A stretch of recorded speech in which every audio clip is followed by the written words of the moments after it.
Good afternoon, diehards. Happy St. Patrick's Day. Hope everybody stays safe tonight with whatever they're getting into. Big game, biggest game of the season for the Bruins tonight. They head to Tampa to take on the Lightning, a team that we've talked about at the trade deadline. We've been pretty much talking about this team since December 1st. The Bruins and Lightning both look like they're on a crash course to at least be playing in the second round of the playoffs, if not further than that, depending upon how things go, or if not at all, if by an upset one of them loses. Tonight they play the Lightning. They have 13 games left in the season.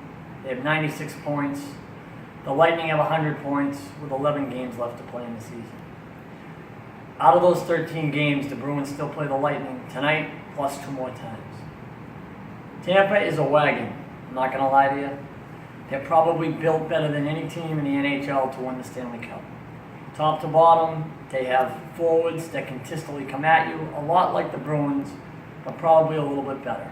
Guys like Yanni Gourde, Braden Point, Tyler Johnson, who a couple of years ago in the playoffs went wild, Andres Palat, big, tall, tough wing.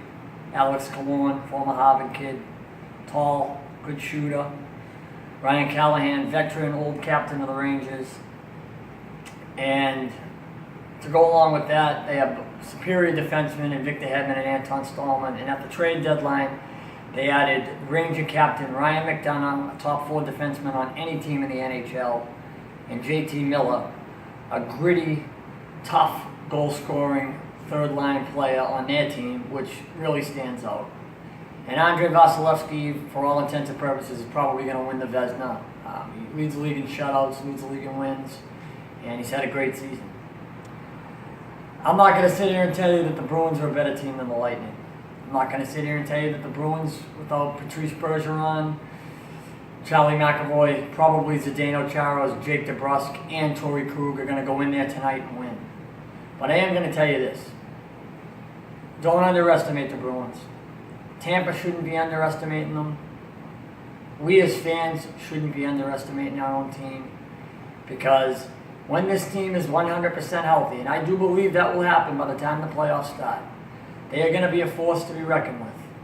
And having to play the Bruins in a 4 out of 7 game series, it will make things very difficult to put them down when they have Bergeron, Krejci, Backus, and Shala as their 4 centers, with all their wings and all their defensemen back playing well. Right now, Chara and McAvoy are out of the lineup. 2 guys that play on average 20 to 22 minutes a game. Torrey Krug, the best offensive defenseman on the team, will probably be out of the lineup as he left the other night's game with an injury. Tuukka Rask has been the best goalie in the NHL since December 1st. Even though he's had a couple of rough ones in the last week or two, he still is probably the biggest reason why the Bruins are where they are, because he came up and was hot for about a 2-month period that the Bruins consistently won on a nightly basis. And like I said, I'm not going to sit here and try to tell you that tonight the Bruins are going to win, but I do hope that they go in there tonight and they play hard and they make the Lightning wonder about what's this team going to look like in the playoffs if we do have to deal with them, with Bergeron, with McAvoy, with DeBrusk, with Chara. Look, injuries aren't an excuse, and they're not going to be tonight. But I will say this. There's only so many injuries you can take in the sports of hockey, football, baseball, and basketball. I'll never use injuries as an excuse to why we lose, but once you lose 4, 5, 6, 7 people on a hockey team, you become depleted. Look at last year's Bruins team, especially the defensive unit against Ottawa. You become depleted, and you end up having to play guys that have never played NHL hockey, and you throw them to the fire playing in the playoffs, putting them in a position of almost no chance for success. So like I said, I hope the Bruins come out tonight, play hard, and make it known that in order to win the Stanley Cup, or at least the Eastern Conference, the Lightning are going to have to deal with us. Go Bruins. I'll talk to you after the game. Enjoy your day, guys. Everybody please be safe.